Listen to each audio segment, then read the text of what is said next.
Hello everyone, welcome back to my channel Happy Times. ಇವತ್ತು ನಾವು ರಾಗಿ ರೊಟ್ಟಿ ಯಾವ ರೀತಿ ಮಾಡೋದು ಅಂತ ನೋಡೋಣ. ಇದಕ್ಕೆ 1.5 ಬಟ್ಲು ರಾಗಿ ಹಸಿಟ್ಟನ್ನ ತೊಗೊಂಡಿದ್ದೀನಿ, ಅರ್ಧ ಬಟ್ಲು ಗೋಧಿ ಹಿಟ್ಟನ್ನ ತೊಗೊಂಡಿದ್ದೀನಿ. ಇದಕ್ಕೆ ನಾನು ನುಗ್ಗೆ ಸೊಪ್ಪನ್ನ ಸೇರಿಸ್ಕೊಳ್ತಾ ಇದ್ದೀನಿ, ಸಬ್ಬಕ್ಕಿ ಸೊಪ್ಪನ್ನ ಸೇರಿಸ್ಕೊಳ್ತಾ ಇದ್ದೀನಿ, 2 ಹಸಿರು ಮೆಣಸಿನ್ಕಾಯಿ ಸಣ್ಣದಾಗಿ ಕಟ್ ಮಾಡ್ಕೊಂಡಿದ್ದೀನಿ, 2 ಈರುಳ್ಳಿನ ಸಣ್ಣದಾಗಿ ಕಟ್ ಮಾಡ್ಕೊಂಡು ಸೇರಿಸ್ಕೊಳ್ತೀನಿ, ಮತ್ತು 1 ಕ್ಯಾರೆಟ್ನ ತುರಿದ್ಬಿಟ್ಟು ನಾನು ಇದಕ್ಕೆ ಸೇರಿಸ್ಕೊಳ್ತಾ ಇದ್ದೀನಿ. ರುಚಿಗೆ ತಕ್ಕಷ್ಟು ಉಪ್ಪು ಮತ್ತು ನೀರನ್ನ ಸೇರಿಸ್ಕೊಂಡು ಚೆನ್ನಾಗಿ ಇದನ್ನು ಚಪಾತಿ ಹಿಟ್ಟಿಗಿಂತ ಸ್ವಲ್ಪ ಮೆತ್ತಕ್ಕೆ ಇದನ್ನು ನಾವು ಕಲಿಸ್ಕೋಬೇಕಾಗತ್ತೆ.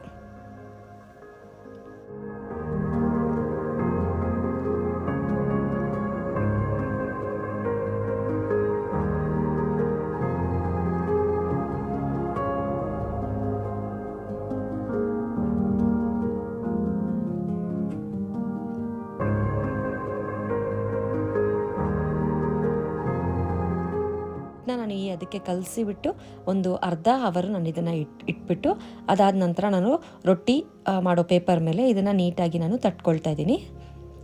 ಈಗ ನಾವು ತಟ್ಕೊಳೋ ಟೈಮಲ್ಲಿ ನಾವು ಹೆಂಚನ್ನ ಕಾಯೋದಕ್ಕೆ ಇಟ್ಬಿಡಬೇಕು.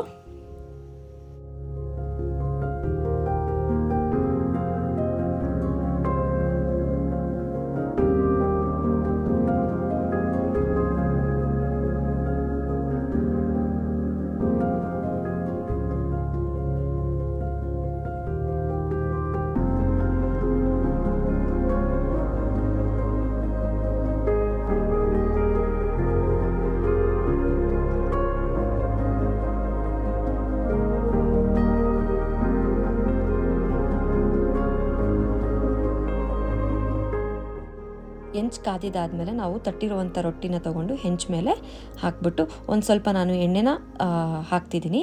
ಎಣ್ಣೆ ಹಾಕ್ಬಿಟ್ಟು ಒಂದು ಪ್ಲೇಟ್ನ ನಾನು ಇದ್ರ ಮೇಲೆ ಮುಚ್ಚಿಡ್ತಾ ಇದ್ದೀನಿ. ಪ್ಲೇಟ್ ಮುಚ್ಚೋದ್ರಿಂದ ರೊಟ್ಟಿ ನಮಗೆ ಸಾಫ್ಟಾಗಿ ಬರುತ್ತೆ. ಸೊ ಈ ರೊಟ್ಟಿನ ನಾವು ಚಟ್ನಿ ಜೊತೆ ಸರ್ವ್ ಮಾಡ್ಬೋದು. ನಿಮ್ಗೆ ಈ ವಿಡಿಯೋ ಇಷ್ಟ ಆಗಿದ್ದರೆ ಲೈಕ್ ಮಾಡಿ, ಶೇರ್ ಮಾಡಿ, ಸಬ್ಸ್ಕ್ರೈಬ್ ಮಾಡಿ. Thank you.